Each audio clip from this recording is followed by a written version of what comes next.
both get started. So this is the book launch for The Elephant's Leg, Adventures in the Creative Industry. We have Craig and Mario here to discuss the book.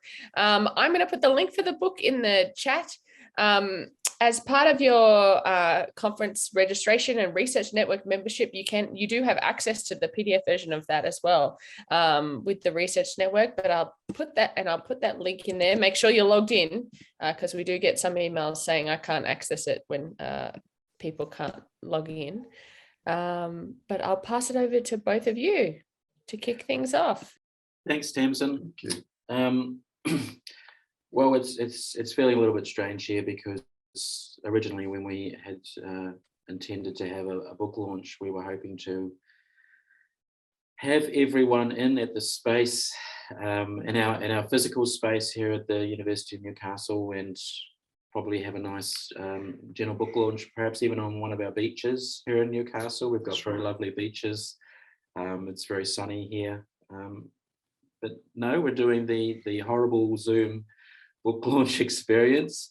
So what we'd really like to do is just we'll talk about the book for 10 or 15 minutes, just to, I guess partly it's to thank Common Ground for their support for the book, and to talk a little bit about the process, because Common Ground's one of those publishers that's, I guess, a little bit more open to different ways of doing things, and we'd really like to celebrate and support Common Ground for being able to allow us to do this. So what we can talk about the book. Okay, so I think it says Adventures in the Creative Industries, and I think what we can start with is just to try and explain what this book is and it isn't. And I think to begin with, we're very deliberate and conscious about not trying to create a textbook around the creative industries, because as Mario and myself both know very well, the creative industries is something of an artificial label, isn't it, Mario? Is it Tony Blair that first came up with his Yes, image? it was. Yeah, it was New Labour. That's right. So the label creative industries was an effort to surface, to make visible a whole series of very eclectic creative, industrial, economic practices, put that under a label so that they would have weight, collective weight, as part of as an economic sector.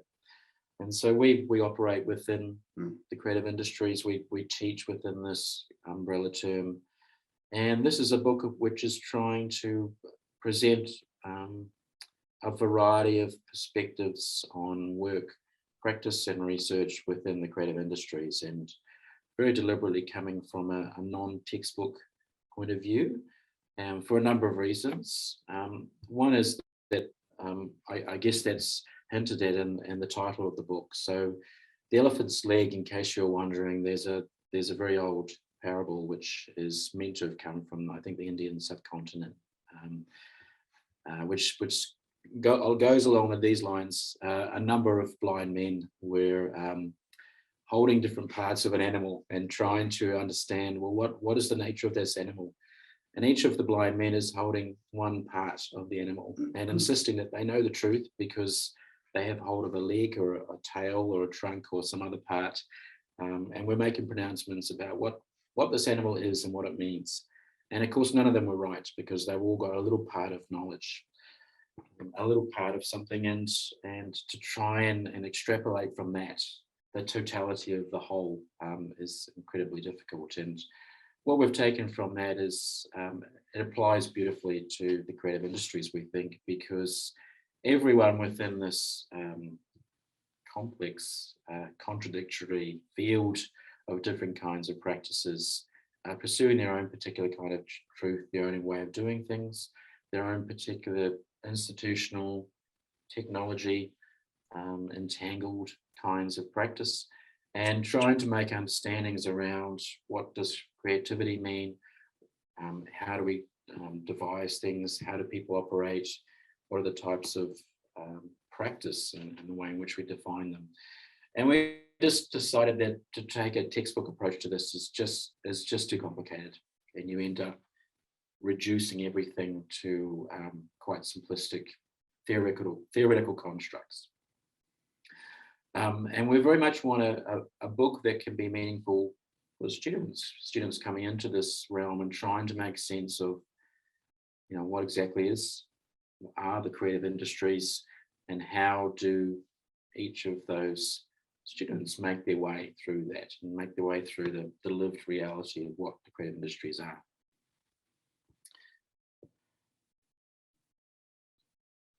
Do you want to jump in and talk a little bit to that? Yeah, so the title of The Elephant's Leg is about people really coming to terms with the reality of what the creative industries are. And we can whinge a lot about some of the things that have happened, but it's up to us to try and actually get in there and persuade people and get them to understand what we do. And the best way of doing that is not to do this in an artificial way, or to set an overarching agenda, which happens in most books. It's called the editorial policy of a book, which is around the research that we wish to do. And part of this research was to surface the proper, genuine, authentic, lived experience of how people came to be in the creative industry and what that meant to them. And that, I think, is a very kind of humanizing context. So we're trying to actually get people to enter our space and understand it.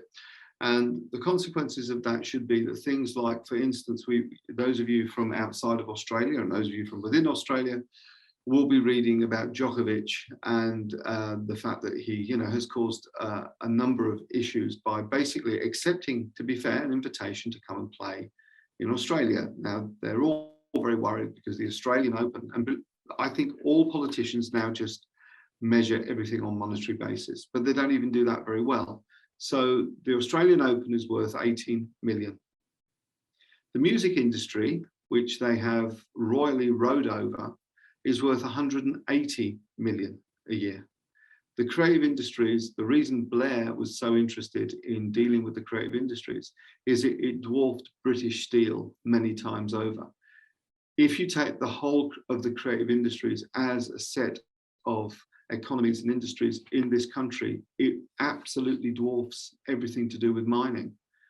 And more importantly, it actually, instead of actually having this very prescribed set of skills that you need to dig up coal or dig up minerals, it actually has this variety of ever-changing skills, which are the smart economy. So within the smarts, the creativity, the imagination that's going to take for every country to go forward are these lived experiences in this book. So first of all, these are tomes that are genuinely there as people forming their careers. I think there are things that definitely connect to others, because we've already had some very good kind of feedback around the book.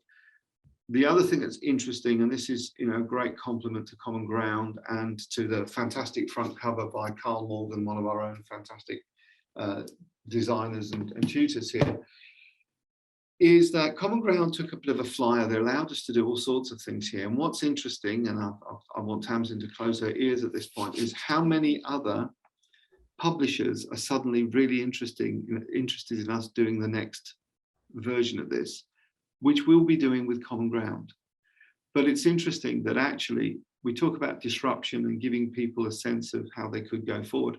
Some pretty uptight book publishers around the academic sphere are now saying, and we were on call, and Simone was on call with me, and without naming the names, they just said, whatever you want to do. Well, what we will do is a recipe book, which will be how you then take these individual experiences and form them into Fast Lab, and form them into something that may, inside of the University Academy, start actually not driving stuff in the first instances, but at least actually providing some alternatives and some problem solving to the wicked problems of how does this existential crisis in both the universities, but also in the creative arts and creative disciplines manifest itself, and how do we move forward? So that's sort of my long-winded, roundup. I'm happy to discuss this. We really are drinking, aren't we, sherry now and cheese. So can we just enter this, because you know more about this as a group than we do. We've just really brought this book together of some really, really talented people that we work with and we enjoy being with. So I think maybe we just mentioned as well Mario's idea to get some of our contributors inspired was to often the challenge of responding to Zen and the art of Yes, sorry, motorcycle I should- maintenance. And I mean, the idea of, well, what's your philosophy which infuses your practice? What are the way in which you think about yourself in relation to what you do? And to take that as a sort of a leaping off point. And so being very open and encouraging people to either take a very small single project, focus and unpack it and talk about these ideas and forms of inspiration and the concepts.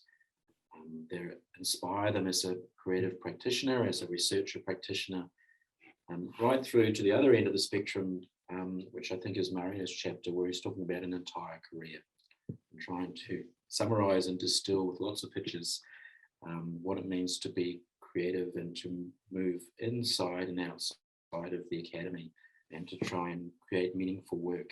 And to talk about it and to measure up in all the ways which I think Mario and John talked about at the plenary earlier today.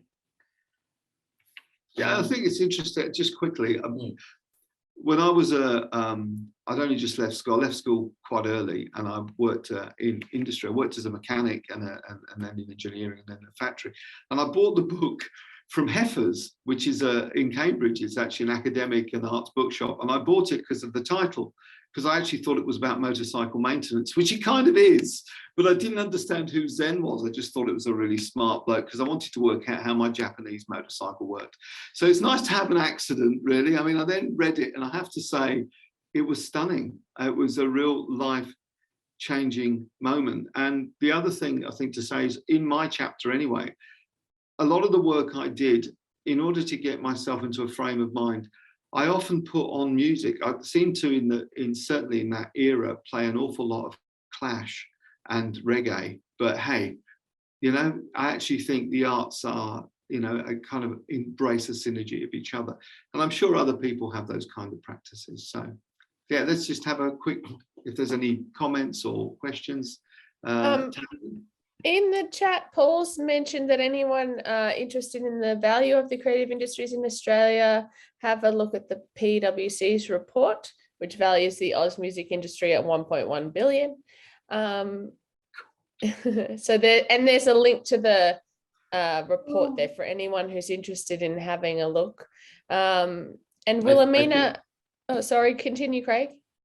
Yes, and actually it's interesting that here in the broader region, we're part of the Hunter Valley, and we've done research here, and we have close to $1 billion collectively that encompass what the creative industries are. And we find it very hard to talk to people that aren't aware of that label, or who aren't thinking about the collective and their significance that it has locally, regionally, economically. So we're in a situation where we're a very STEM focused university.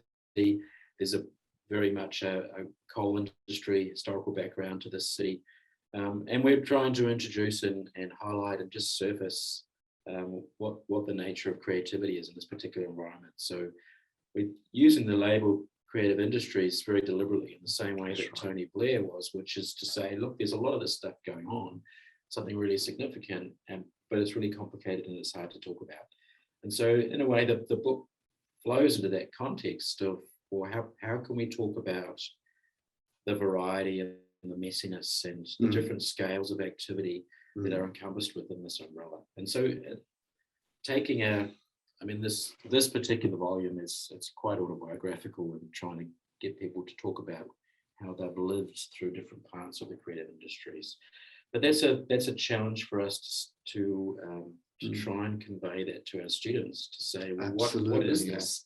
What does it mean, and how is it evolving? Because it's a moving target, and a lot of the contributions in the book talk about things in the way in which they've changed quite rapidly over the last few years, and to present that to students in a way which is not overwhelming, but just says you could do this or this or this, or this is the way in which we stumbled into things and then developed and explored and tripped over our practice as we were living through these kind of industrial institutional kinds of constructs. So Yeah, it does answer some of the questions from students, but also from people who make decisions, such as we work with Groove in the Mood, which is a really brilliant music festival for a certain demographic of teenagers, and not just teenagers, but that's who it's aimed at. And it goes into the regions. And it really is important in Australia. This country it would swallow Europe and not even notice, but it's only got 26 million, which is the size of Holland. So the scales are really interesting. So having a festival that really goes into the regions and brings culture and music. And yet, the government have sanctioned and stopped that so many times, but as if it's going to be a spreader of COVID. But it won't stop football matches, footy matches, and all the other things. So there's a bit of advocacy work to be done, both with the parents, the potential students, but also with policymakers. And I think this has actually been very effective because it doesn't set out any big agendas other than this is the lived experience. This is one model that you can use. We also have a comment from Wilhelmina there suggesting there's a link in the chat to the new approach. It says the new approach also has some great research on this. Really looking forward to this book, Craig and Mario. Thank you. Wilhelmina, I'm not sure if you want to. I don't know if you wanted to add to that in any way or add something there. Yeah, like I am really looking forward to reading this book because it's a really huge area of interest for me. My research at the moment looks at, design methods and local government strategic planning, particularly in cultural strategic planning. And, I'm a casualty of, I shouldn't say a casualty, but, I just took voluntary separation from my job in November because arts programs are getting cut all across the country. And universities are saying, right, we want you to go to another part of the state. And I'm like, well, no. And so, that means that between Newcastle, which is where you guys are, and Lismore, and I'm based in Port Macquarie, there's no higher education in the arts anywhere in between those two regions. And I don't know how you guys feel about that, but when you start looking at local government strategic planning and the value that local governments are seeing that the creative industries and cultural arts have for regions, we're talking about, fact that arts tourists spend more money, stay longer, travel further. That's one stat alone. So you see the drive that regional governments, local governments have for the cultural arts and creative industries. And then you see what's happening in higher education in the arts and creative industries. And it's kind of heartbreaking, I'm going to be honest, because there's what happens in the next 5 to 10 years in terms of skill development. As you know, technology changes really quickly. And, I'm just seeing a whole bunch of young people that are going to get left behind. And we're going to have this huge gap in the creative industries. It's kind of serious and it's really alarming. I'm not sure if other people are noticing that or not. So what you're writing about, I think, is really important because I don't think that we can just keep bolstering industries that have the right look and feel for economic reasons when they're being subsidized to the hilt. And then we're leaving behind other industries that are actually really viable just because they're kind of maybe not really legitimate in some people's eyes. So yes, I've just gone online and bought it because I really want to read it. And yeah, it's great to hear you chat about it. Yeah, look, I think it's unintentionally fascinating to see what industries are and are not considered vital and essential services and essential industries for deserving of government support. And unfortunately, it's been a bitter pill to swallow to see the leaching of funding and just simple financial support to keep different kinds of creative industries going under COVID. And you see it's flowing through in all different areas within Australia. I'm not sure if that's a similar kind of situation overseas and the level of neglect, I guess, of these kinds of industries and a sense of devaluing of forms of creativity and those kinds of ways of for people to be forging identities and careers. There's a fascinating example, and I completely echo and condone what you've said. And I think sometimes policy is got to be affected differently. I think it's about What we've also done in Fast Lab is we have a thing called Rapid, where we basically take ideas and work them up very quickly. And quite a lot of the ideas that failed to win funding at Rapid were still good ideas.